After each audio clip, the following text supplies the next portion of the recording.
सड़क यहीं रहती है। एक दिन शेख चिल्ली कुछ लड़कों के साथ अपने कस्बे के बाहर एक पुलिया पर बैठा था। तभी एक सज्जन शहर से आए और लड़कों से पूछने लगे, क्यों भाई, शेख साहब के घर को कौन सी सड़क गई है? शेख चिल्ली के पिता को सब शेख साहब कहते थे।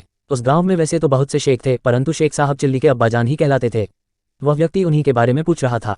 वह शेख साहब के घर जाना चाहता था, परंतु उसने पूछा था कि शेख साहब के घर कौन सा रास्ता जाता है।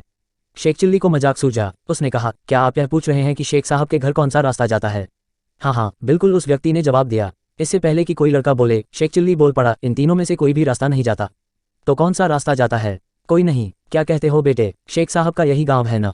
वह इसी गांव में रहते हैं ना? हाँ, रहते तो इसी गांव में हैं। मैं यही तो पूछ रहा हूँ कि कौन सा रास्ता उनके घर तक जाएगा।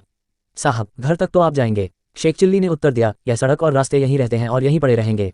ये कहीं नहीं जाते। ये बेचारे तो चल ही नहीं सकते। इसीलिए मैंने कहा था कि ये रास्ते, ये सड़कें कहीं नहीं जाती, यहीं पर रहती हैं। मैं शेख साहब का बेटा चिल्ली हूँ। मैं वह रास्ता बताता हूँ जिस पर चलकर आप घर तक पहुँच जाएंगे।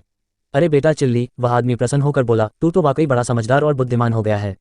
तू छोटा सा था जब मैं गाँव आया था। मैंने गोद में खिलाया है तुझे। चल बेटा, घर चल मेरे साथ। तेरे अब्बा शेख साहब मेरे लंगोटिया यार हैं, और मैं तेरे रिश्ते की बात करने आया हूँ। मेरी बेटी तेरे लायक है।